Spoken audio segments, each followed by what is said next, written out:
39 000 femmes sont séropositives au Cameroun, d'après le Comité national de lutte contre le sida 2015.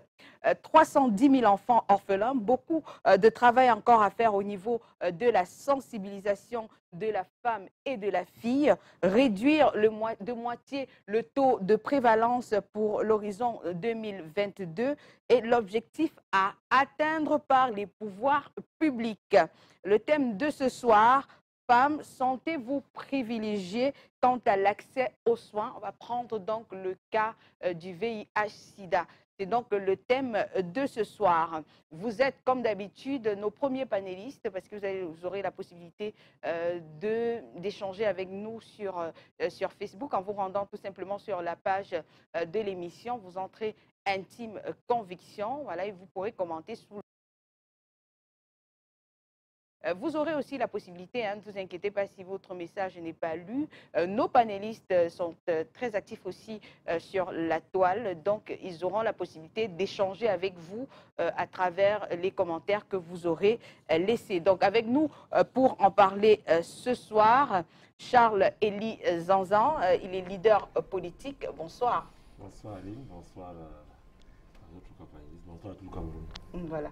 Vous nous promettez ce soir de nous dire les choses, de nous dire la vérité, rien que la vérité. Bon, tout enfant qui a une belle, ne dit que la vérité. Nous sommes au service de la vérité.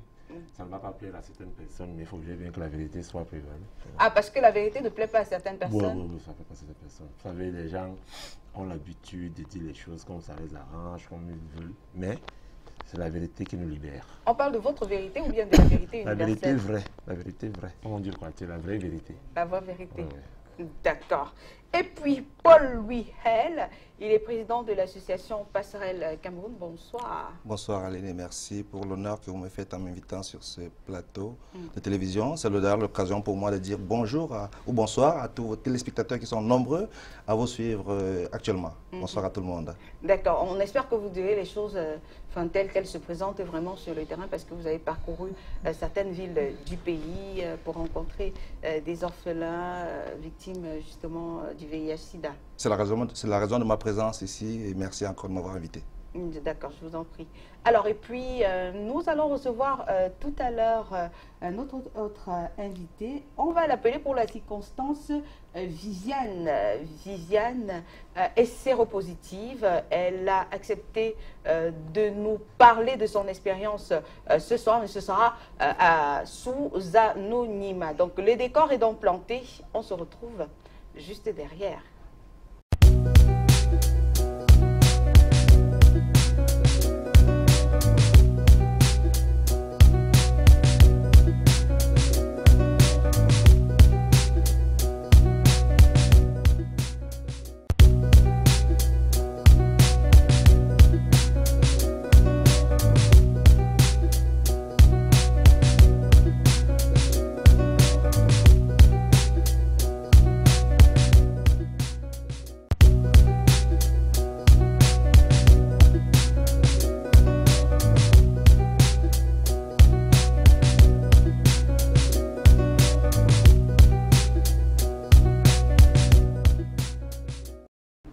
Alors, tout au long du mois de mars, on célébrera la femme pour certains, la femme qui a réussi à atteindre certains sommets. Mais ce sera aussi l'occasion de dire le mal-être des femmes. Et justement, donc, pour la circonstance, on aura donc la possibilité ce soir d'écouter Viviane. Voilà. Viviane, bonsoir. Bonsoir. Merci d'avoir accepté notre invitation. Je suis honorée moi aussi. D'accord. Alors Viviane, vous avez quel âge? J'ai 48 ans. Et vous êtes maman d'un enfant de 6 ans. D'accord. C'est bien ça? C'est ça. D'accord. Vous allez, ça va aller? Vous pensez que ça va aller? Ça va aller. D'accord. Alors, comment est-ce que votre expérience a commencé? Que s'est-il passé pour que vous vous retrouviez porteuse du virus du VIH? Ok. Tout d'abord, ce que j'aimerais j'aimerais dire, c'est que le VIH, il n'est pas écrit sur le visage, sur les fronts, d'accord.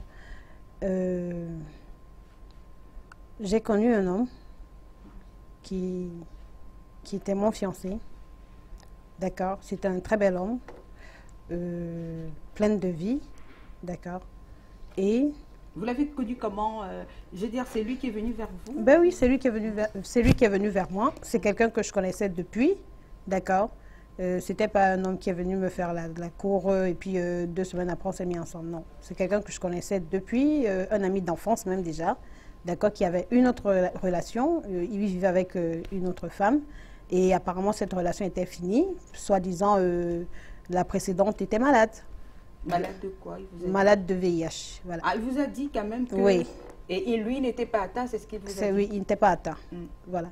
Donc, bref, moi, ce que j'avais dans ma tête, je sortais d'une déception amoureuse et tout simplement parce que je n'arrivais pas à concevoir.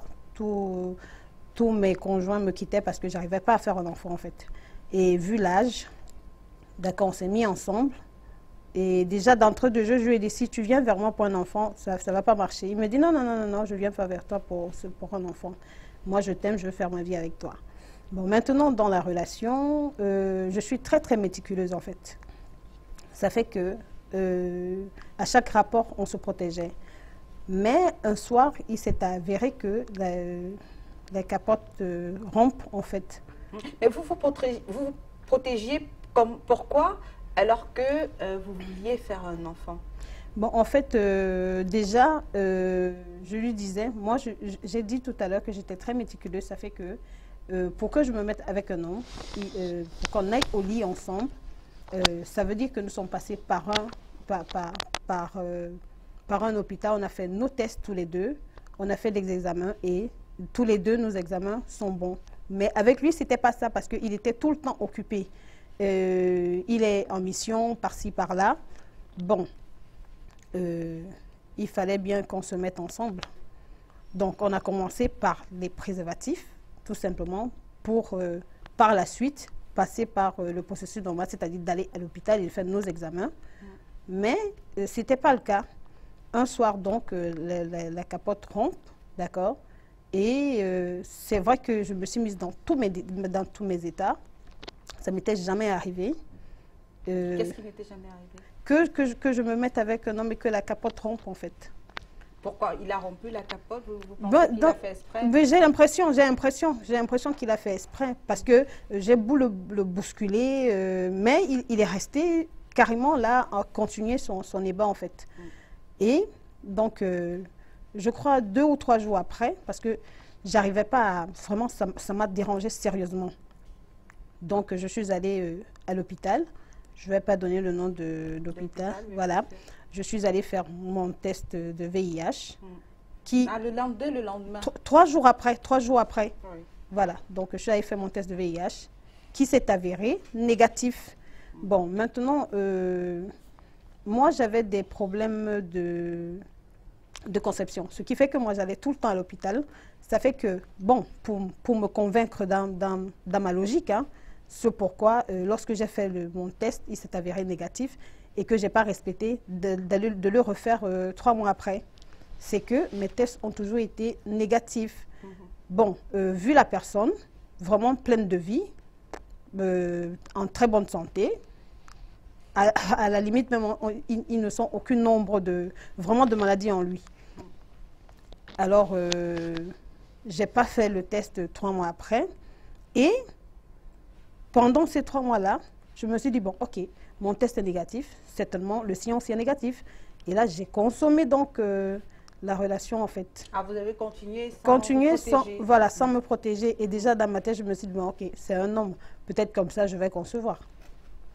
Donc, et... Vous avez passé combien de temps dans cette période où vous alliez sans vous protéger? C'était sur combien de temps? Sans nous protéger, c'était 4 mois déjà, 3 à 4 mois. 3 à 4 mois. Avant de... C'est-à-dire une période de 3 à 4 mois, en fait. Voilà. Alors, Est-ce que vous n'étiez pas paniqué à un certain moment? Parce que si vous saviez les antécédents de ses précédentes compagnes, est-ce qu'à un moment donné, vous n'avez pas eu peur justement qu'il y ait quelque chose?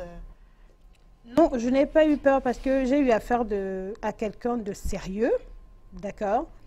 Bon, d'après mon jugement, d'après ce qu'il me disait, et sa précédente relation, je ne la connais pas du tout. C'est des histoires qu'il me racontait.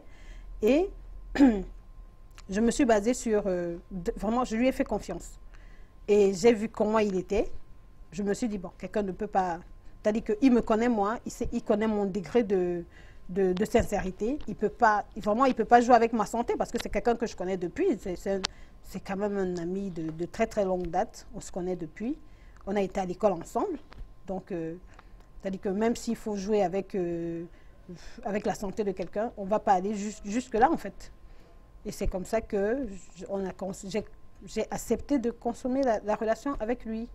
Et dans la relation, il était très sérieux, d'accord? Le mariage, les enfants, tout ça, tout ce qu'une femme puisse rêver, en fait. Et moi, c'est ce que je voulais, fonder une famille, me mettre avec quelqu'un qui m'aime, voilà. Alors, à quel moment est-ce que vous vous dites, tiens, il y a quelque chose qui ne va pas? Ben, heureusement, comme par enchantement, 9 mois, 10 mois après, d'accord, je vais à l'hôpital. Et bien avant ça, j'ai eu comme une sorte d'infection, en fait, mais très légère.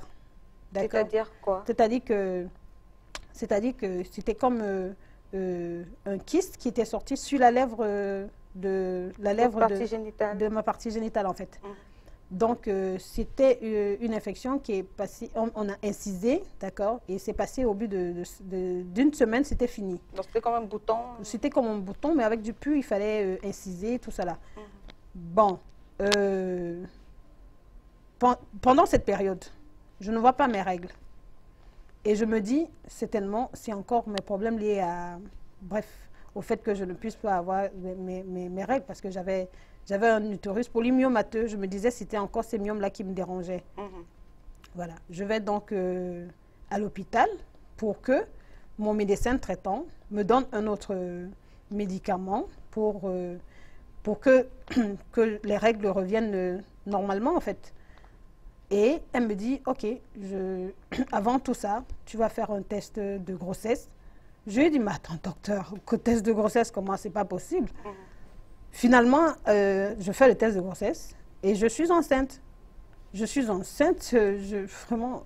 Là, sur le coup, je me suis dit... Vous n'en reveniez pas. C'est pas possible, c'est que c'est le ventre d'une autre femme, c'est pas moi, là. Et donc, après la grossesse, il faut donc faire les visites, les premiers examens, justement. Je vais donc à l'hôpital, je fais mon bilan de santé, tout ce que le médicament tout ce que le médecin avait demandé. C'est là où le test de VIH1 est positif, VIH2 est négatif. Sur le champ, je n'ai même pas compris le jargon qui était sur la feuille. Je dis, bah, attends, ça veut dire quoi tout ça? VIH1 positif, VIH2 négatif, ça veut dire quoi? Je vais donc voir la dame qui m'a donné les résultats. Comment est-ce qu'elle vous l'a annoncé? Comment est-ce que vous... Non, on m'a remis une enveloppe. C'était dans un laboratoire de la place. On m'a remis une enveloppe. Il était question que... Scellé. Il était question que j'aille chez mon médecin. Ça fait que, quand j'ai vu ça, elle me dit non, allez plutôt voir votre médecin. Mais ce jour-là, j'ai cru que... T'as dit, le ciel m'était tombé sur la tête. Qu'est-ce que vous avez fait quand vous êtes sorti du laboratoire? T'as dit que j'avais ces résultats. J'ai pris mon téléphone, je l'ai appelé, d'accord, mon ex-fiancé. Il était dans une mission, je ne sais où. Alors, je l'appelle, je lui dis, mais tiens, je ne comprends rien du tout, je viens d'avoir mes examens. Ça veut dire quoi ça? VIH1 positif, VIH2 négatif. Ça veut dire quoi? Et net, j'ai senti que en fait, il s'attendait à cela, parce que avant de faire ses examens, je lui disais, oh, je vais aller faire des examens, tout ça. Il me disait, ah, c'est pour toi là-bas, c'est pour toi là-bas. Et pour se débarrasser de moi, il me dit, je suis en pleine machin conférence, ne m'appelle pas, je vais t'appeler. Et puis ça fait quoi? C'est rien du tout. Et puis le VIH, et puis quoi? Il a raccroché son téléphone. Bon, on a tous les deux un ami en commun qui est médecin, d'accord? Je suis allée le voir, je lui ai dit, mais attends, regarde ce qui m'arrive. C'est quoi ça? C'est-à-dire que je passe mon temps, je prie mon Dieu, Seigneur, j'ai envie de fonder une famille, je veux faire un enfant, et l'enfant arrive, et qu'est-ce qui vient après? Immédiatement, j'ai même voulu interrompre la grossesse. Il me dit, mais non, pourquoi tu fais ça? Pourquoi tu fais ça? J'ai donc commencé à lui relater tout ce que son ami me disait sur sa santé. Il m'a dit non, c'est faux, tout ce qu'il t'a raconté, c'est faux. Bref, il m'a raconté toute une histoire comme si c'était lui qui suivait sa précédente femme et tout ça. Pourtant, ce n'était pas vrai. Donc, c'était des histoires. Donc, il vous a fait croire que oui, son ami était sain. Oui, voilà. D'accord. Et puis, quand vous êtes reparti chez vous, quand le médecin... déjà, dans quelles conditions est-ce que le médecin vous explique que, voilà, vous avez été infecté? Je prends l'enveloppe, en fait, c'est mon gynécologue qui m'a demandé de faire ces examens. Honnêtement, j'avais même honte de rentrer chez mon gynécologue parce que pour moi, une femme enceinte, séropositive, c'est tellement dégueulasse, ça fait honte. Et c'est-à-dire que déjà, on a l'impression que c'est une femme qui ne se prend pas en charge, c'est-à-dire que qui ne se protège pas, d'accord? Et j'avais très honte. Quand je prends donc l'enveloppe, excusez-moi, moi j'ai ouvert l'enveloppe dès qu'on me l'a remis au laboratoire, hein, j'ai lu et je suis allée vers notre ami de la famille qui est médecin aussi, qui effectivement nous a recommandé de faire un autre test de confirmation, tous les deux. Mais lui, il ne voulait pas. C'est-à-dire un temps il veut, un temps il ne veut pas. Alors au moment où il fallait donc le faire, je lui ai dit, tu sais quoi? On est en train d'aller faire le test. Si tu sais que mes résultats et les tiens sont pareils, ça ne sert à rien de dépenser de l'argent. Il dit non, fait. Nous sommes allés faire ces examens dans un laboratoire vraiment très, très, très cher de la place. Quand les résultats sont sortis, il n'est pas allé chercher ces résultats. Parce qu'il savait pourquoi. Moi, je l'ai su, je me suis mise dans tous mes états. Vous viviez dans la même maison? Non, on ne vivait pas dans la même maison. On ne vivait pas dans la même maison. Ça fait que, à un moment même, je me suis dit, certainement, pendant qu'on était ensemble, il a dû s'amuser là, et puis c'est arrivé. Mais ce n'était pas ça. Je me suis rendu compte que, en fait, c'est quelqu'un qui a eu état de sa sérologie il y a bien longtemps, et au lieu de se prendre en charge, d'accord, il s'amuse donc à propager la maladie un peu partout. Mais à moi, pourquoi il me le fait? Puisque j'étais comme une sœur. C'est-à-dire qu'avant de se mettre ensemble, j'étais comme une sœur pour lui. D'accord? Alors, vous parlez de propager, c'est-à-dire que vous avez constaté qu'il n'y avait pas que vous voilà. dans sa vie? Voilà, il n'y avait pas que moi, d'accord? Il y avait toute une panoplie de femmes, même ses employés, tout ça là. Bref, dans le quartier, c'était carrément le bordel. Et quand j'apprends donc ça, je suis vraiment estomaquée, je suis très mal. Je dis, mais là, j'avais affaire à quelqu'un qui m'a, non seulement qui m'a menti, d'accord, et qui ne veut pas se prendre en charge. Bon, on était déjà, lui et moi, on était sur une phase où on était déjà fiancés parce qu'il avait déjà tout fait dans la famille. Bon, je voulais, honnêtement, je voulais interrompre la grossesse. Mais à un moment, je me suis dit, si j'interromps la grossesse, avec les conseils que finalement, j'ai vu mon gynécologue qui est une dame très adorable, qui m'a vraiment, c'est elle qui m'a convaincue. Elle m'a dit, mais non, tu n'es pas seule. Dis donc, je reçois des gens comme ça là, plusieurs fois. C'est vraiment, pourquoi tu as honte? Et en plus, tu as un enfant, regarde ton utérus, il ne peut même pas concevoir et tu conçois. Donc, ce que tu vas faire, c'est que tu gardes ta grossesse, ton bébé sera vraiment, il n'aura aucune maladie, il ne sera pas comme toi. C'est l'assurance que je peux te donner si tu suis exactement ce que je te demande. Alors, à ce moment, la prise en charge, elle est faite par qui? Par la formation hospitalière ou bien par vous? La prise en charge, déjà, normalement, c'est pas la formation hospitalière. Bon, maintenant, moi, j'avais un problème. c'est que immédiatement que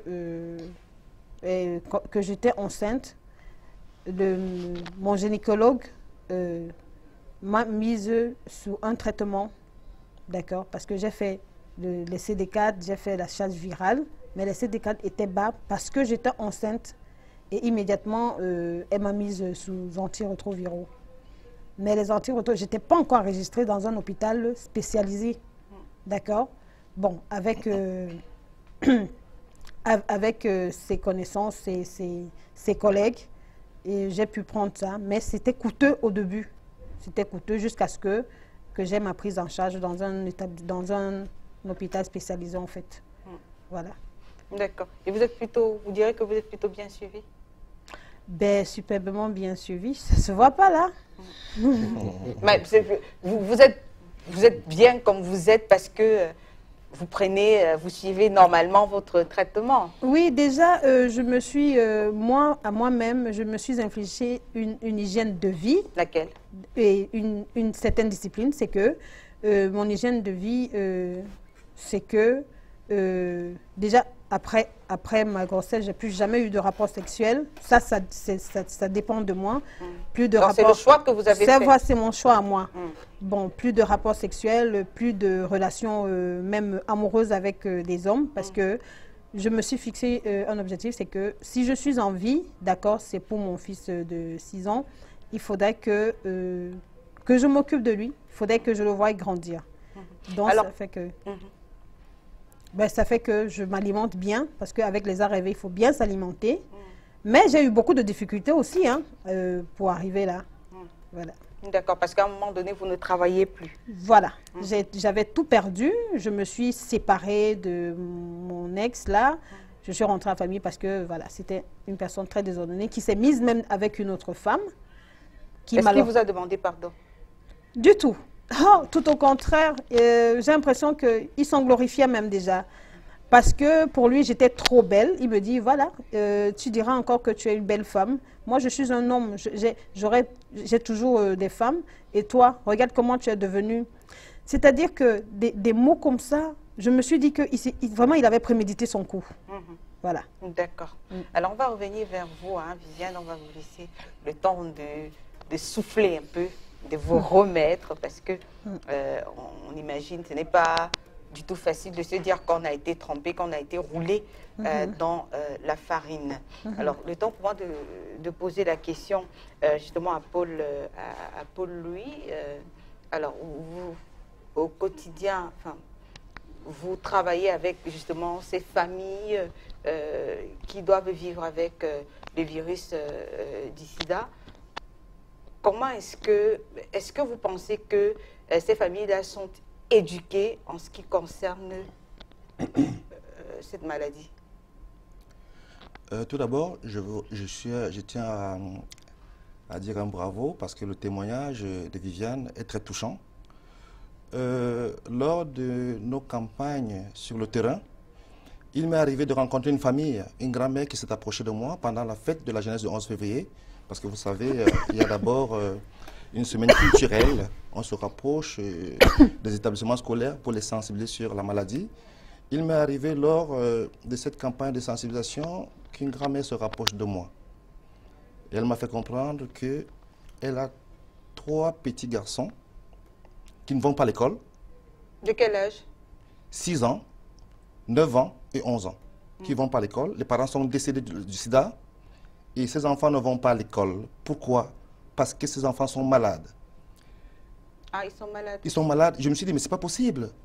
Au Cameroun, au XXIe siècle, les enfants ne vont pas à l'école. Tout simplement parce qu'ils sont malades. Est-ce que c'est l'école qui ne veut pas de ces enfants? Ou ça se passe comment? Vous savez, la stigmatisation dans le milieu scolaire, dans la société, empêche le traitement. C'est-à-dire qu'on vit en communauté. Les gens dans les villages, dans des campagnes, malgré que on a toujours mis un accent particulier sur le secret médical, les gens, souvent dans les villages, dans les familles, on sait que telle personne est malade. Mais, oui, permettez-moi. Et alors, souvent, ces enfants qui sont malades, et tout le monde le sait souvent, généralement tout le monde le sait, ces enfants sont malades, on n'ose pas trop s'approcher d'eux. On n'ose pas trop jouer avec eux. On n'ose pas trop les fréquenter. parce que dans l'esprit des gens, on a mis de telle sorte que, non, en jouant avec quelqu'un, en l'embrassant, en l'approchant, il vous contamine. Alors que ce n'est pas du tout comme ça que la maladie se transmet. Alors, est-ce que vous pensez que les filles ou bien les femmes sont plus informées par rapport à la maladie que les hommes? Je ne pense pas parce que... les hommes sont plus informés que les femmes? Non, parce que la jeune femme, elle est plus touchée, parce qu'elle est plus exposée. Pourquoi Souvent, ça par rapport à la précarité, vous savez, la jeune femme, elle a certains besoins dont elle ne peut pas se passer. Et souvent, je dirais, elles sont des victimes.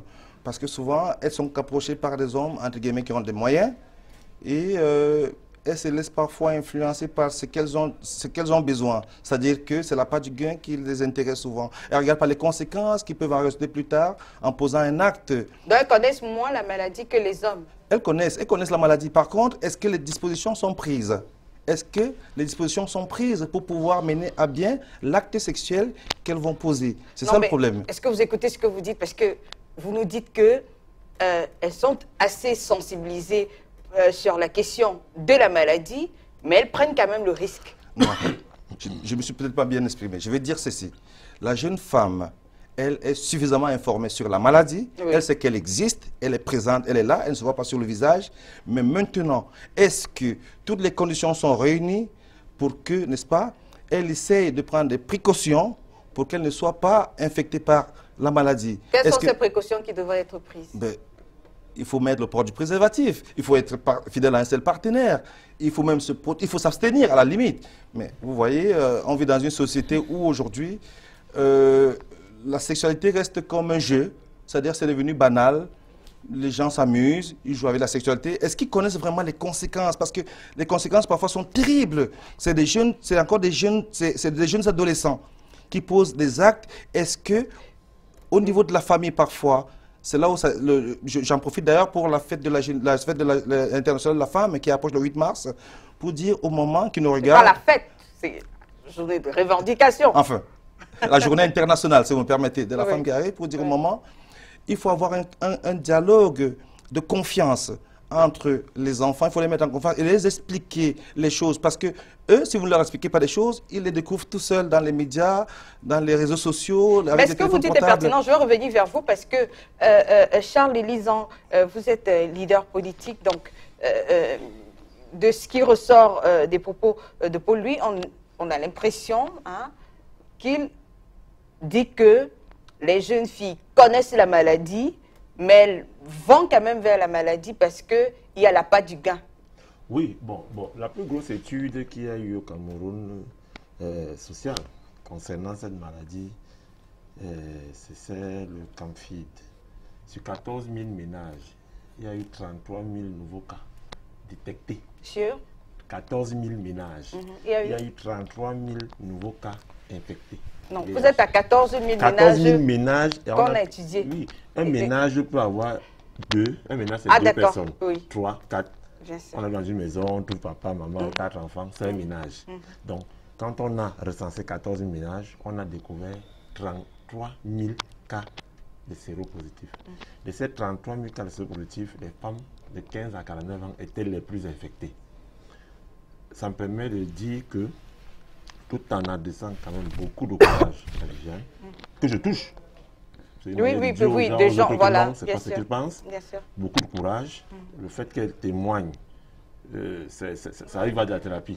Maintenant, je voudrais dire que...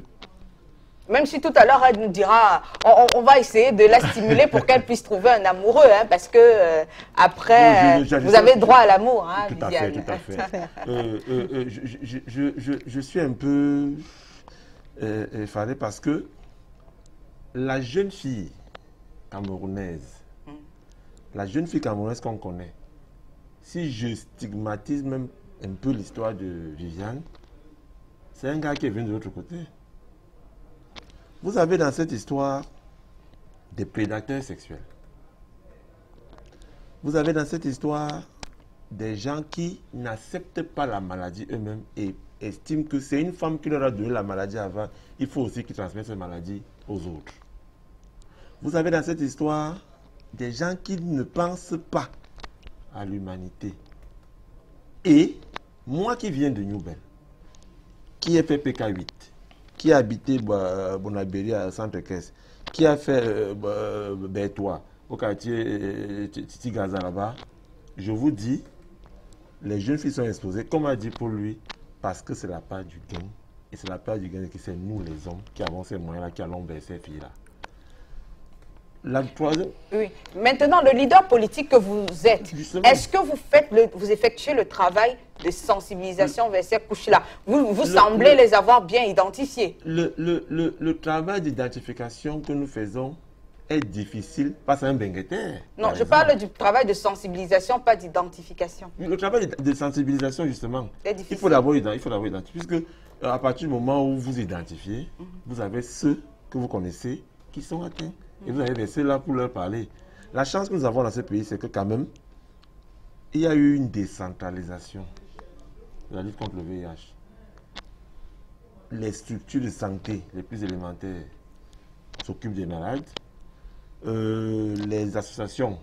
Ah, vous nous dites que... Mais je connais des familles qui ont des personnes vivant avec le virus du sida, mais qui sont en manque de soins parce que justement, il n'y a pas... Le traitement du VIH... Parce que vous parlez de centres de santé élémentaires, Monsieur Elizan. Le traitement du VIH-Sida est gratuit au Cameroun.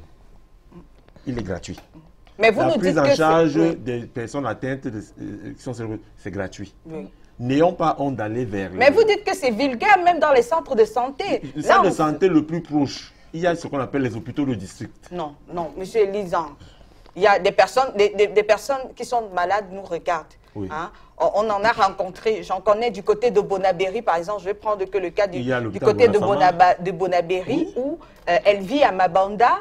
Et elle dit juste, elle est handicapée, et elle me dit justement qu'elle a de la peine à avoir ses médicaments. Ça ne veut pas dire que le traitement est gratuit. Là, mais ce n'est pas un centre de santé. Vous parlez de l'hôpital de Bonasama. Ce n'est pas un centre de santé élémentaire. Non, l'hôpital de district de Bonasama, qui est la structure étatique, s'occupe des malades séropositifs gratuitement. Maintenant, il y a le ministère des Affaires sociales qui devrait aussi faire son travail. Ah, maintenant vous êtes dans la spéculation. Non, ce n'est pas la spéculation, je vous dis ce qui est vrai. C'est pour dire que la dame handicapée qui a mis ma mandat devrait avoir un accès prioritaire. Ah, mais petite chose est son conseil. Monsieur Zansé, vous me permettez, vous qui êtes dans le RDPC. Tout à fait. Ah non, on ne va pas faire. Ce n'est pas l'émission des partis politiques. Non, puisque c'est eux qui sont aux commandes dans ce pays. C'est un leader de jeunes, un leader politique. Donc ça veut dire que vous avez plus ou moins la responsabilité d'encadrer les jeunes. Voilà, d'encadrer les jeunes. Ma question, elle est très simple. Moi, je pars sur le terrain. J'ai été dans des centres de santé d'arrondissement. Je me suis rapproché auprès d'un médecin. Je lui ai demandé, j'ai des jeunes malades, est-ce qu'il y a le traitement qui est à disposition pour ces jeunes enfants qui sont malades? Il m'a dit non, ils sont en rupture. C'est quel centre de santé? Je ne peux pas les citer ici. Mais c'est dans le département. C'est dans le département de la Sanaga-Maritime où le siège social de l'association se trouve. Donc je peux le dire ici. En antenne, vous aurez le nom. Je vous le dis. En antenne, vous aurez les noms. Charles Elizan. Et ça, c'est un cas parmi tant d'autres. Mais je vous dis, c'est vous qui êtes aux commandes, je vous dis. Parce que vous dites que, c'est vrai, le traitement il est gratuit. Mais est-ce qu'il est à disposition de toutes les personnes malades? Et vous savez très bien, dans certains villages, moi j'y étais, dans certains villages, par rapport à l'état délabré des routes, les personnes ne peuvent parfois pas se déplacer pour aller vers un centre de santé le plus proche. Il pleut, la route est impraticable, autant de choses. Les campagnes de dépistage et les campagnes de sensibilisation mobiles, organisées par le Comité national de lutte contre le sida, organisées par l'ONU-SIDA. La fréquence de ces campagnes est d'une fois par mois. Une fois par mois, j'en vois pas du tout. C'est vous qui dites tout à l'heure qu'il y a une stigmatisation de cette maladie. Les gens n'arrivent pas à accepter la maladie. Oui. Dans les régions rurales, comme vous l'avez dit, les gens insultent même les autres qui sont malades. Tout à fait. Et vous voulez que dans cette même région, les gens se découvrent et à l'hôpital où tout le village le voit pour aller prendre les remèdes. Mais vous dites quoi, monsieur, pour les... Soyons sérieux. Paul-Louis, alors tout à l'heure, Paul-Louis, tout à l'heure, Charles Elie nous dit que c'est difficile de faire la sensibilisation quand on a en face un benguiste face à ces jeunes filles? C'est là où je voulais rebondir. Vous voulez revenir? C'est là où je voulais Il nous dit que c'est difficile quand les benguistes arrivent. Peut-être pas vous. Vous avez toutes les filles à vos pieds quand vous arrivez au Cameroun. Vous voulez stigmatiser. Vous voulez stigmatiser maintenant les benguistes. Oui. C'est moi qui vous pose la question. Est-ce que quand vous arrivez au Cameroun, soyez sincères, vous avez toutes les filles, les jeunes filles à vos pieds? Non, non, vous n'avez pas les jeunes filles à vos pieds. Non, je vais vous répondre à votre question. C'est une question fermée. Voyez-vous, quand on vient en vacances... Je vous répondre sincèrement. C'est une question fermée. Non. Est-ce que quand vous arrivez au Cameroun... Ça, c'est les idées reçues. Vous n'avez pas les jeunes filles à vos pieds. Ça, c'est les idées reçues, Aline. Les deux régions les plus infectées au Cameroun, c'est le sud suivi de l'est. Pourquoi? Parce que le sud, il y a la station balnéaire qui on appelle Kribi. C'est les rapports de quelle étude? C'est les rapports de l'OMS, c'est les rapports de l'ONU-SIDA, c'est les rapports du ministère de la Santé de 2018. D'accord. 6,3% pour le sud, 5,9% pour l'est. Pourquoi le sud et l'est? Le sud a la station balnéaire la plus visitée de ce pays. Ça veut dire que tous ces gens qui prennent l'avion vont là-bas. L'est, c'est le vivier économique de ce pays où tous les chercheurs d'or, tous les chercheurs de bauxite, tous les fendeurs de bois, ils vont. Donc ces gars-là, c'est ce qu'ils font. D'accord. On va prendre la peine de l'organisation nous fait signe. Paul, lui, vous aurez la possibilité de répondre. Je n'ai pas répondu encore à... Vous allez répondre, ne vous inquiétez pas. L'organisation nous fait signe, voilà justement qu'on va prendre quelques réactions. Je vous rappelle que les réactions, vous pouvez nous les envoyer à travers le numéro qui vous est donné sur la page Facebook de l'émission. Vous nous envoyez vos vidéos, vos avis par rapport au thème du jour une heure avant l'émission au moins. Et puis, vous aurez votre réaction qui sera donc diffusée en direct dans ce programme. Donc, on prend les réactions et puis derrière, Paul lui réagira à ce que Charlie a dit. Ok, pas obligé de me dire. Par rapport à tout ce qu'on nous promet, les femmes ne sont pas bien entretenues dans les hôpitaux. Parce qu'au niveau de l'accueil, ces sages-femmes ne sont pas accueillantes. Quand elles exercent leur métier, on a l'impression qu'elles se sentent forcées, obligées. Chose pas normale. La sage-femme est appelée à conseiller. Elle doit prendre soin de la patiente. On ne prend pas bien soin des femmes dans les hôpitaux. Tout ce qu'on nous promet vraiment, on ne réalise pas. On doit revoir ces sages-femmes et leur conseiller davantage. Pour la journée de la femme, je donnerais comme conseil à mes sœurs, jeunes filles comme moi, de s'abstenir, d'avoir un seul partenaire sexuel et d'aller à l'hôpital en fait pour connaître leur statut sérologique. À l'occasion de la journée internationale de la femme, je conseillerais à mes jeunes sœurs, à mes grandes sœurs également, de s'abstenir ou de rester fidèles à un seul partenaire. Si dans le cas où elles ne peuvent pas le faire, qu'elles s'abstiennent totalement de faire tout rapport sexuel, car les rapports sexuels non protégés sont la cause des maladies sexuellement transmissibles, du sida et des grossesses non désirées. À l'occasion de la journée internationale de la femme, puisque le thème est femmes et VIH, donc moi j'aimerais qu'on sensibilise plus les femmes sur ce côté-là, parlant du VIH. Avec les maladies qui courent aujourd'hui, j'aimerais que nos sœurs se protègent beaucoup plus, qu'elles soient conscientes de cette maladie-là et qu'elles, comme on a l'habitude de sortir, boire et faire tout ce qui est comme désordre, qu'on s'asseye plutôt en cette journée-là afin de conscientiser nos sœurs, nos filles, nos mères par rapport à cette maladie qui fait beaucoup de ravages aujourd'hui. Donc j'aimerais que nous pensions beaucoup plus sur ce côté-là et qu'on soit très très vigilantes, pas seulement le 8 mars, mais pour toute une vie. D'accord. Donc c'est donc les réactions qu'on a pu avoir via WhatsApp. L'autre question que je voudrais vous poser, parce que tout à l'heure on parle de sensibilisation de la jeune fille, on parle de sensibilisation des femmes. Vous nous dites que de toutes les façons, les chances sont réunies pour qu'elles n'écoutent pas. Quel est le travail que vous effectuez donc justement auprès des bengueters? Bengueters, chers téléspectateurs, c'est le mot pour dire les personnes qui arrivent de l'Europe ou bien... Enfin, les hommes qui arrivent de l'extérieur. Hein. Quel est le travail que vous effectuez auprès des bengueters pour que les choses changent? Il faut d'abord dire qu'il y en a qui sont sérieux. Mon frère Paul, lui, qui est ici, est président d'une association qui lutte justement contre cette maladie. Il est sérieux, hein? C'est ce que je vois.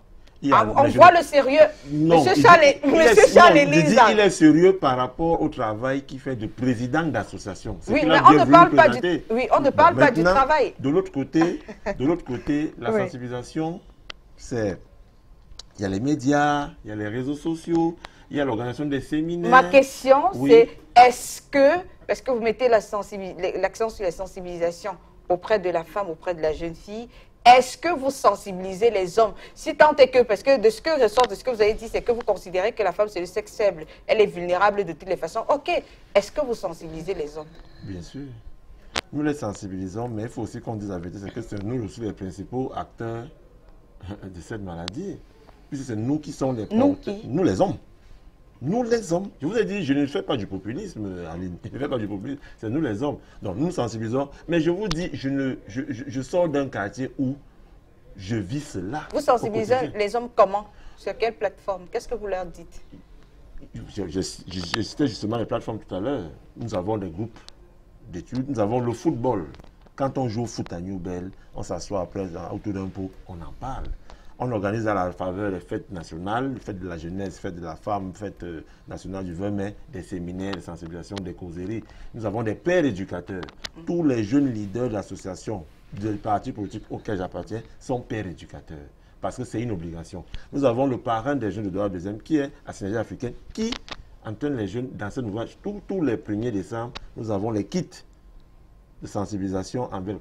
Nous allons dans les lycées, mais il y a un combat de fond qui doit être mené. Je vous dis, entre nous les hommes, nous-mêmes, nous ne sommes pas assez sérieux parce que c'est aussi nous qui transmettons ces maladies à ces jeunes filles-là. Mais vous avez dit que Paul, lui, est sérieux. D'après son association, hein, je ne connais pas sa vie. Non, je ne connais pas sa vie active là-bas de l'autre côté. Mais je ne parle pas là-bas, ici, je veux dire avec les petites, mais je vois un monsieur sérieux devant moi, de par l'association qui préside. Mais moi, je me pose bien, je vais revenir vers vous, hein, Charles-Élise. Moi, je me demande bien comment est-ce que, quand vous nous dites que vous regardez quelqu'un, vous voyez son sérieux, je me demande bien, comment est-ce que vous allez parler à ces jeunes filles-là et leur dire, ok, puisque ça ne se lit pas sur le visage. Alors, je vais si vous me permettez, je vais reprendre à M. Charles qui disait tout à qui stigmatisait plus ou moins les mbenguistes, parce qu'il a dit tout à l'heure, les mbenguistes, il y en a qui sont sérieux. Tout à fait. Beaucoup d'ailleurs il a repris après, beaucoup sont sérieux d'ailleurs. Il y a toujours des brebis galeuses. Parce que vous avez l'idée souvent que les benguistes, quand ils arrivent, les femmes sont sous leurs pieds. Mais ce n'est pas toujours le cas. Attention. Après, non. Mais après, on ne va pas laisser le débat sur les benguistes. Non, pas du tout. Parce qu'il a dit deux fois. Il a dit deux fois. Je rappelle juste ici à Charles que tout à l'heure, il a dit sur 14 000 ménages, si je ne me trompe pas sur le chiffre. 14 000 ménages, cette enquête. Il y a 33 000 personnes nouvellement atteintes. Alors, ça veut dire que vous faites quoi? Parce que tout à l'heure, vous avez dit il y a des véhicules, enfin, une campagne de sensibilisation mobile qui se déplace parfois dans les villages. Moi, je n'en vois pas du tout. Alors, vous dites que ça se passe une fois par mois. De quel côté, dans quelle région du Cameroun? On n'en voit pas, nous sommes sur le terrain, on n'en voit pas du tout, monsieur Charles. Mais quels sont les problèmes que vous rencontrez sur le terrain? Non, c'est moi qui pose les questions à Paul-Louis. 3,4% le taux de prévalence en 2018. Oui. On est à 3,9% en 2016. Pour arriver à... non, on est à 4,3 en 2011. D'accord. 3,9 en 2016, à 3,4 en 2011. Nous qui avons fait un peu de mathématiques, il ne faut pas faire la Sorbonne pour savoir que la courbe descend. Ça veut dire qu'il y a des choses qui sont faites. Il y a moins de malades qu'avant. Ça veut dire qu'il y a une action concertée et des pouvoirs publics et des acteurs sociaux que vous êtes, et même les malades qui acceptent désormais la maladie et qui vont vers les médicaments. Et c'est ça qu'il s'agit. Alors dites-nous quelles sont les difficultés. Vous avez effectué des descentes dans l'arrière-pays. Hein? Quelles sont les difficultés face à la sensibilisation des femmes et des enfants que vous avez trouvées à ce niveau-là?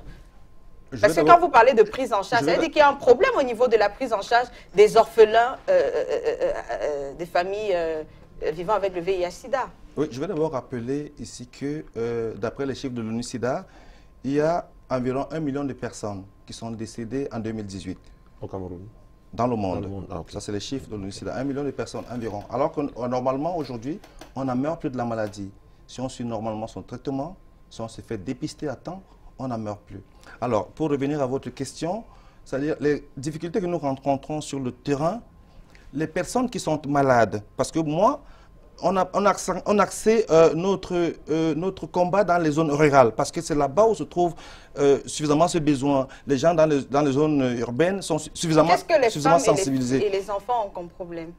Ils ne peuvent pas se déplacer pour aller chercher les traitements. Les femmes, hein? Les femmes, elles ne peuvent pas se déplacer pour aller chercher les traitements dans les centres de santé, parfois qui sont éloignés des villages.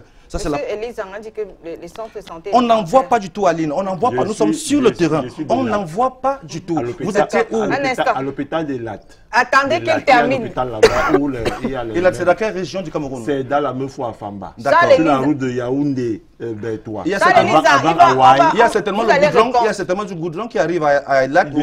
Mais il y a d'autres régions au Cameroun. À Mindourou, il n'y a pas le goudron là-bas. C'est à côté du Congo. C'est dans la région de l'homme, dans le Oignon. Il y a un hôpital là-bas. Non, ne mettez pas... Attendez, il a la parole, Paul-Louis. Je ne vous ai pas interrompu. Je vous rappelle encore une fois de plus que donc, il y a la difficulté nous sommes sur le terrain. Il y a la difficulté d'accès vers les centres de santé appropriés à donner le traitement à ces jeunes filles qui sont malades. On l'a rencontré. Je vous le dis sincèrement. Allez-y, vous allez réagir. La deuxième chose, parfois, les personnes qui sont malades, les parents sont décédés. Ils n'ont pas suffisamment de moyens pour peut-être payer les frais de scolarité aux enfants qui reprennent le chemin de l'école. Donc ce problème-là également se pose parce que les parents sont décédés. Non, les familles ne sont pas prises, les enfants ne sont pas pris en charge. Tout simplement parce que les enfants n'ont pas, les parents sont décédés. Où sont les tatas? Oui, mais vous le savez très bien, c'est pas évident. C'est pas évident. Les parents, on l'a amené au service social de l'arrondissement. Nous nous occupons de certains enfants. Attendez, vous aurez la possibilité de répondre. L'association s'occupe de certains enfants malades, on les prend en charge, on paye leurs frais de scolarité. Donc je vous le rappelle. Vous étiez... Paul, s'il vous plaît, il faudrait qu'on regarde parce que, oui, vous êtes en train de nous parler des difficultés que vous rencontrez sur le terrain. Oui, bien évidemment. Vous allez un peu au-delà. Bien évidemment, je vous en prie, allez-y. Vous en étiez donc à la difficulté d'accès aux soins. Tout à fait. Les familles qui sont abandonnées, les orphelins qui sont abandonnés. Oui. Je vous rappelle ici que j'ai été dans certains centres de santé. Il y a d'abord... Si vous voulez, je vous cite le nom. Allez-y, j'ai été... Non, terminez votre émission d'Aline a cette sensibilité-là, je vous réponds. Et les pouvoirs publics suivent. C'est-à-dire qu'ils vont corriger demain matin. Non, il n'y a pas de souci. Parce que j'étais sur le terrain. Je vous rappelle que le personnel de santé, à un moment donné, on se pose la question s'il est suffisamment informé. Parce que quand les personnes arrivent pour faire des tests de dépistage, pour prendre leurs soins, comme elle disait tout à l'heure, Viviane, c'est l'accueil, la façon dont vous êtes accueillis. Viviane a dit qu'elle avait un gynécologue. Un instant, s'il te plaît. S'il te plaît. Ce n'est pas tout le monde, c'est pas tout le monde. Il y en a qui arrivent. Mon gynécologue n'est pas, c'est pas elle qui me donne les médicaments. La façon d'être accueilli, n'est-ce pas? La prise en charge psychologique, vous voulez parler? C'est très très important. Il n'y a pas de prise en charge psychologique. Parce que, attends. Charles-Élie, vous aurez la possibilité. Il y a des patients qui n'informent pas leur famille. On ne peut pas en placer un mot avec M. Charles-Élie. Tout à l'heure, je vous ai pas interrompu. Lorsque j'ai mon temps de parole, permettez-moi de répondre. Donc, je posais la question à savoir, est-ce que le personnel de santé, c'est pas tous, est-ce que le personnel de santé est suffisamment formé pour le volet psychologique, parce que c'est encore considéré comme une maladie de la honte aujourd'hui. Ça veut dire que quand les personnes arrivent, même pour faire les tests, même pour venir chercher leurs résultats, il y a une façon d'accompagner ces gens, de leur expliquer que ce n'est pas la fin. Non, mais c'est ça. D'accord, vous allez répondre. Alors, je vais donner la parole à Viviane. Non, mais c'est important, Charles. C'est pas juste important. Il y en a qui arrivent, je finis juste en 2 mots. Il y en a qui arrivent, on leur dit, bon voilà, vous avez fait les tests, ben, vos tests sont positifs, donc voilà. Sincèrement, ça existe encore, je vous le dis. Je vous le dis. Donc il y a une façon de parler aux gens, de leur rassurer, de leur dire, écoutez, c'est une maladie comme toutes les autres maladies, ça peut arriver à tout le monde, il y a un traitement qu'on va mettre sur pied. Donc c'est très important. La formation du personnel. Très important, l'aspect psychologique, très important. D'accord. Alors Viviane, dites-nous, quelles sont les difficultés que vous avez rencontrées depuis que vous êtes une personne séropositive?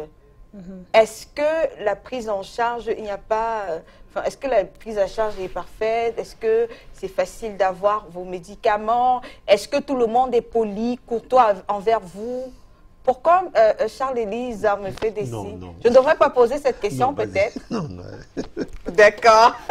Bon, déjà pour la prise en charge, d'accord, quand un patient est séropositif, d'accord, il va dans un centre spécialisé. Et c'est à partir de là qu'on lui donne toute la démarche à suivre pour avoir accès au traitement. Il a tout un bilan de santé qu'il doit faire. Bon, maintenant, pour ce premier pas, puisqu'il est malade, d'accord, oui. il y a des premiers comprimés qu'on lui donne pour... Oui, mais ça, c'est pas ma question, c'est au niveau de vous, votre expérience personnelle. Est-ce que vous êtes d'accord avec Charles-Éline Zang qui dit que voilà, non, la prise en charge, elle est parfaite, c'est facile, hein, dès que vous êtes déclaré séropositif, vous allez tout simplement dans le centre de santé et puis on vous donne vos médicaments, tout le monde est gentil, souriant. Qu'est-ce qui se passe? Non, c'est tout un processus. C'est tout un processus avant qu'on ne, c'est-à-dire qu'avant qu'on ne vous prenne en charge. Et puis, c'est pas totalement gratuit. Si vous suivez les règles, la remise des médicaments est gratuite. Mais les examens ne sont pas gratuits. Qu'est-ce qui n'est pas gratuit? C'est-à-dire que le bilan de santé n'est pas gratuit. Bon, c'est vrai qu'il y a des examens, parfois comme la charge virale, parfois il y a des moments ou des périodes où elle est gratuite, mais ce n'est pas tout le temps. Ça coûte combien de faire ces examens? La première fois que moi j'ai fait ma charge virale, c'était dans une clinique, c'était 92 000 francs. Bon, maintenant... Dans une clinique. Ah, dans une clinique. C'était 92 000 francs dans un laboratoire. Oui. Pour une personne, non, enfin, si vous voulez faire vos examens dans une formation hospitalière lambda, c'est dans les combien, la moyenne? Bon, ça dépend des examens. La charge virale est parfois gratuite, mais quand elle est payante, je crois que c'est 10 000 à 15 000 francs. Ah. Oui. D'accord, 10 000 à 15 000 francs. Oui. Et sur quelle période qu'il faudrait faire ces examens? Bon, ça dépend du cas. C'est-à-dire que du degré de la maladie de chaque patient. Pour quelqu'un qui ne fait pas encore la maladie? Bon, celui qui ne fait pas encore la maladie, c'est peut-être celui qu'on appelle pas sidéen. Parce que même le séropositif, d'accord, il y a des étapes. Donc, il faut débourser ces 15 000 sur quelle moyenne environ?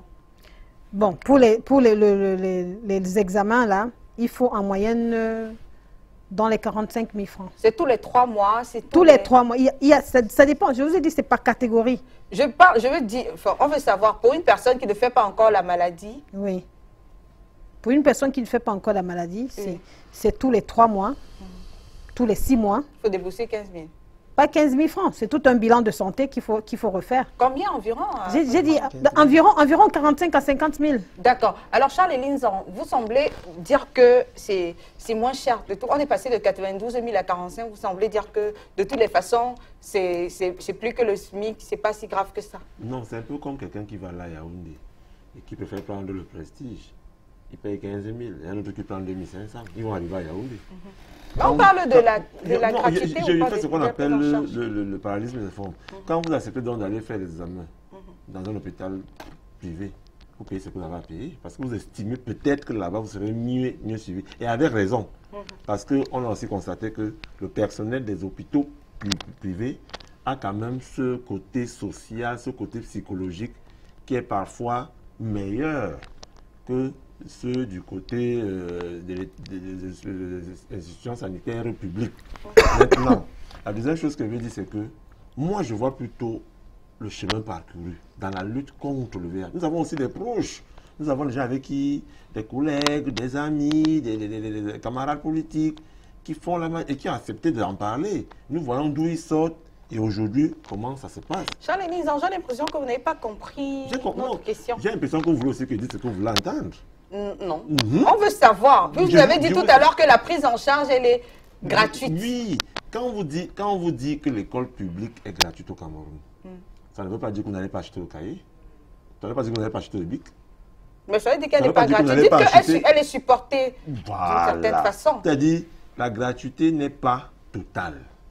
Mais quand même, en fonction du pouvoir d'achat du Camerounais lambda, il y a quand même une prise en charge des pouvoirs publics qui font en sorte que la maladie ne devrait pas peser sur vous et que vous soyez incapable de vous faire soigner à cause du fait que vous n'avez pas à débourser ce qu'il faut payer pour vous faire soigner. Alors Viviane, dites-nous, est-ce que vous pensez que la façon dont les patients, les femmes sont gérées dans les formations hospitalières, parce que c'est non seulement c'est une affaire de privilège pour la femme quant à l'accès aux soins, non seulement pour les femmes séropositives, mais pour les femmes aussi qui doivent donner la vie. Est-ce que vous êtes satisfaite de façon générale, vous qui êtes malade, est-ce que vous êtes satisfaite de la façon, de l'encadrement?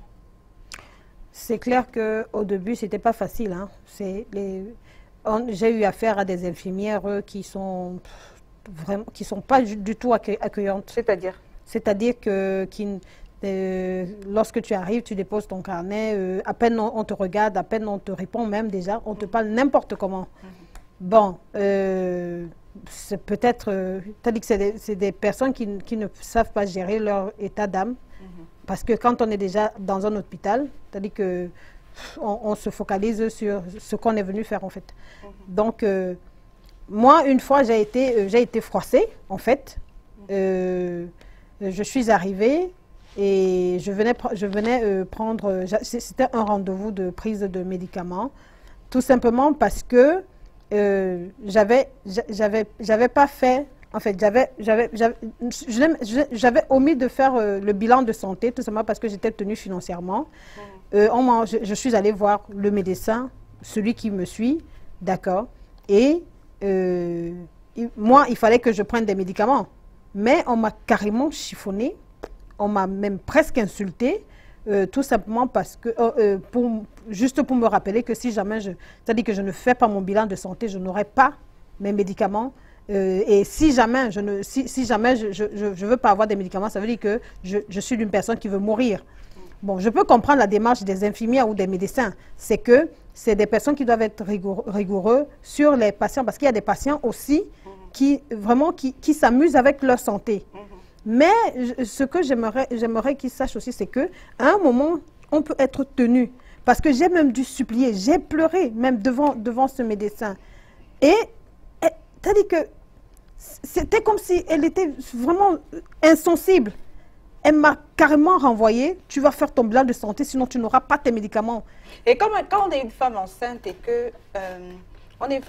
qu'on a appris son statut, qu'on connaît son statut sérologique, comment est-ce qu'on accueille la nouvelle? Quand on est une femme enceinte, tout à l'heure, au début, je vous ai dit que quand j'étais enceinte et que j'ai appris, moi... pour moi, tout était fini. C'est-à-dire que... Je dis face à ces comportements-là où les gens sont censés vous encadrer, où des gens comme Paul, lui, ont des associations, ou bien Charles Elie ont des associations où ils vous disent, ou bien sont des leaders où ils vous disent que ouais, non, tout est beau, tout est bien, on les encadre et tout ça. Comment est-ce que vous, derrière, vous vous sentez? Moi, déjà, j'ai eu un très, très bon gynécologue, hein, donc... pour ça, je n'ai pas été heurtée, avec elle, j'étais exactement comme d'autres personnes. Hein, est-ce que vous interagissez avec les autres malades? Non, non. Ah, vous vous êtes coupé tout simplement, vous êtes dans votre monde? Voilà, oui, je suis dans mon monde. D'accord, oui. Alors... Oui, je voulais juste ajouter un petit détail, si vous me permettez. J'ai entendu Charles dire tout à l'heure que... les personnes qui viennent de l'autre côté, je rappelle qu'il y a aussi des personnes qui vivent ici, au pays, qui sont très mal intentionnées, qui transmettent la maladie par méchanceté à ces jeunes filles. Ce n'est pas que des personnes qui vivent là-bas. Ça, c'est le premier point. Et je vois qu'il se félicite beaucoup des chiffres qu'il donne. Le taux de prévalence qu'il a dit tout à l'heure, en 2011, était à 3,9. Aujourd'hui, il a 4,3. En 2015, il était à 3,9. Aujourd'hui, effectivement, il est à 3,4. On voit quand même qu'il baisse légèrement. Mais, attention, il ne faut pas seulement se fier aux chiffres. Est-ce qu'il y a une véritable campagne de dépistage qui est mise sur pied? Parce que les chiffres là peuvent être revus à la hausse. Attention.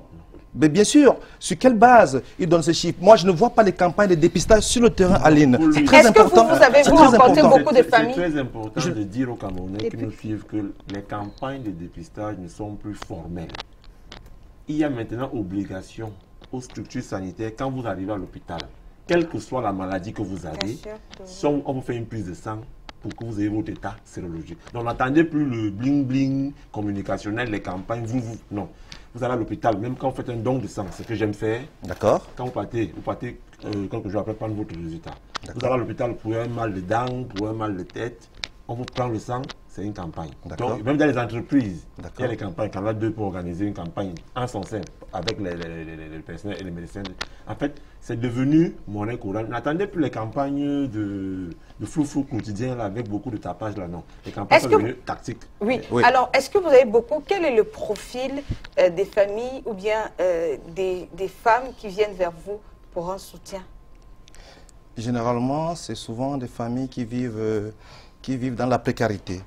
Généralement, c'est-à-dire que les parents n'ont pas suffisamment de moyens. Pour faire quoi? Pour pouvoir venir en aide aux enfants sur le plan éducatif. Les parents n'ont pas suffisamment les moyens pour... En fait, le problème est le suivant, Aline, si vous me permettez. C'est-à-dire que dans des familles encore aujourd'hui, le sujet reste très tabou. La sensibilisation commence à la maison, avec la maman, avec les enfants. C'est très important à souligner. La sensibilisation à quoi? Sur le sida, sur le VIH, sur la maladie. Elle commence par les parents qui expliquent aux enfants, attention, il y a une maladie qui est présente, qui existe, elle est là dehors. Contrairement à ce que mon collègue, Charles a dit tout à l'heure, que je suis, je donne l'impression d'être quelqu'un de sérieux, la maladie ne se voit pas sur le visage. Il faut faire attention. Il faut leur expliquer que vous êtes appelé demain après-demain à rencontrer quelqu'un dans la rue, qui va vous proposer peut-être un billet. Faites attention, vous ne connaissez pas cette personne. Dites-lui, monsieur, je ne vous connais pas. Protégez-vous. S'il vous arrive d'avoir une relation, ce qui peut arriver, protégez-vous, monsieur, je ne vous connais pas. Ne regardez pas seulement ce que le monsieur vous donne en retour. Alors, on va faire la synthèse. Je vais poser une question qui va fâcher. Oui. Allez-y. Après, on pourra rire en antenne, non? Allez-y. Dis-nous, est-ce que vous, parce que vous êtes une association, vous ne vivez pas au pays, on sait que l'industrie des campagnes, des dépistages et autres rapporte beaucoup d'argent. Hein? Est-ce que ce n'est pas aussi des fois juste du folklore pour amuser des gens, grappiller un peu des sous de gauche à droite et puis finalement les actions sur le terrain ne sont pas si concrètes que cela? Et qui nous disent, il semblerait qu'il y ait beaucoup d'argent dans le sida. Aline, je vous rappelle que nous sommes une jeune association. Nous avons il y a beaucoup d'argent ou pas? Nous avons un an d'existence. Bien évidemment, il y a beaucoup d'argent. Nous avons un an d'existence. Mais moi, je vais vous expliquer une chose. Qu'est-ce qui m'a amené à créer cette association? Non, on va pas. C'est très important. C'est très important à savoir parce que quand on dit il y a beaucoup d'argent dedans, on a l'impression que les gens créent les associations. Les gens créent les associations parce qu'il y a de l'argent dedans. Mais ce n'est pas notre cas. C'est justement pourquoi je voulais vous amener à comprendre. C'est justement pourquoi je voulais vous amener à comprendre la raison pour laquelle nous avons créé notre association. C'était ça, parce que ça n'a rien à voir avec l'argent, qu'on dit qu'il y a de l'argent dans le sida. Je ne sais pas. Nous, c'est par rapport. C'est une défi humanitaire. Vous dites que ça vient du cœur. Il y a l'argent, mais vous allez bien utiliser l'argent là. Bien évidemment, demain après demain, si jamais on dépose... Dans les millions qui sont là, vous allez bien les utiliser. De toute façon, on n'en a pas encore vu. Ce qu'on fait sur le terrain, ce qu'on fait sur le... Mais bien sûr, l'État a débloqué, il pourra le dire, l'État a débloqué pour 2018-2022 412 milliards de francs CFA. 412 milliards. 2018-2022, 412 milliards. Donc vous voulez prendre une partie de cet argent pour aider les familles? Mais Aline, on pense que ce qu'on fait, c'est utile, c'est important pour la société. D'accord, on veut se rassurer que... Mais ce n'est pas pour mettre dans nos poches. On veut se rassurer que ce ne soit pas pour construire des immeubles ou bien... Non, Aline, pas du tout. Pour bien se faire voir de l'autre côté quand on retourne. Non, pas du tout, Aline. Je pense que le combat qu'on mène est juste et noble. Il est noble et il nous concerne tous parce qu'il s'agit là de nos enfants, de nos petits frères, de nos petites sœurs. D'accord, donc Paul, lui, on l'a dit solennellement ici, hein, l'association n'est pas là juste pour prendre de l'argent et se construire des immeubles. D'accord. Alors, il y a une personne qui nous a laissé, un téléspectateur qui nous a laissé un message. Il demande à Viviane de rappeler après l'émission. Enfin, après, il y a beaucoup, hein, Charles-Élie, qui disent qu'ils soignent cette maladie, mais on n'en est pas encore... voilà, on n'en est pas encore là. On va prendre la synthèse à l'instant parce que le temps est parti à sa fin déjà.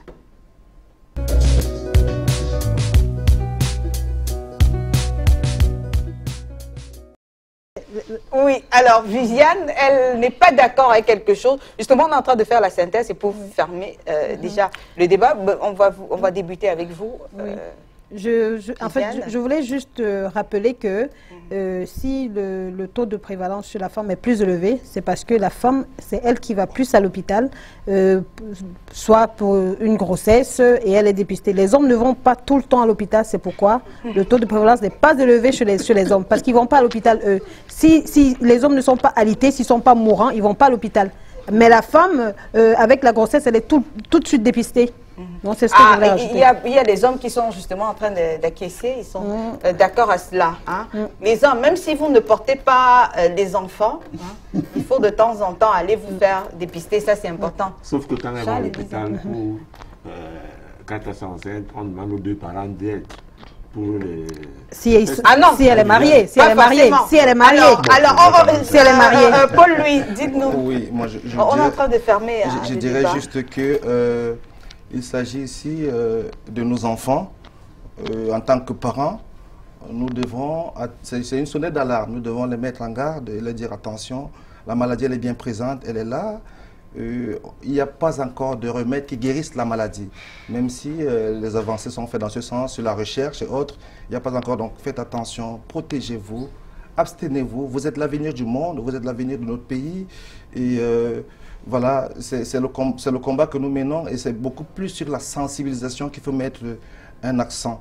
Parce qu'à force d'expliquer des choses aux gens, ils finissent par comprendre. La répétition, toujours la répétition. Voilà, tout à fait. D'accord. Alors, Charles Élise. Oui, dans la même lancée, qu'on fasse confiance aux structures sanitaires, que le personnel sanitaire ait aussi plus d'humanisme en lui, que l'État donne plus de moyens et pense aussi aux couches défavorisées minoritaires. L'État a déjà donné des millions, vous nous parlez de milliards débloqués. Plus de moyens. Encore plus de milliards, hein? Oui. Plus de milliards. Si l'association veut les prendre, que les ministres... Mais je ne sais pas où vont ces milliards aller. Que l'État, pour les couches défavorisées, et que les jeunes arrêtent de s'amuser avec le sexe. En ce qui me concerne, j'ai plein de préservatifs à la maison que m'a remis Synergie africaine. Venez les prendre, c'est encore là plein. C'est bizarre qu'on ait autant de préservatifs depuis le 1er décembre, que ça soit encore là. Et quand on a 2 bouteilles de bière, 3 minutes après, ça finit. D'accord, vous pouvez contacter Charles Élise. Voilà, donc si vous avez des problèmes de préservatifs ou bien si vous doutez de la qualité, vous n'avez qu'à contacter... Vous n'avez qu'à contacter Charles Élise qui va vous aider à mieux vous protéger. Merci d'avoir été présent sur ce plateau. Merci à vous, c'était très sympa. Oui, bien sûr, bien sûr. Beaucoup de courage. Bien sûr. C'est une femme extraordinaire. Elle a un enfant qu'elle aime beaucoup, qui compte sur elle. Hein. Mais Viviane, est-ce que vous nous promettez de vous ouvrir un peu plus? Parce que vous pouvez trouver l'amour, hein. Bon, pas pour l'instant. La cicatrice, elle n'est pas encore refermée, en fait. D'accord, voilà. D'accord. Donc, la blessure, elle est encore là. De toutes les façons, on vous souhaite de retrouver... À travers son témoignage, d'autres filles pourront être... Bien sûr. Et moi, je conseille aux jeunes, c'est vrai qu'on parle de protection, abstinence. Je pense que les jeunes, c'est-à-dire que ce qu'ils ont à faire, c'est d'aller à l'école, avoir les diplômes, et puis quand ils seront adultes, ils pourront se prendre en charge et mieux se protéger.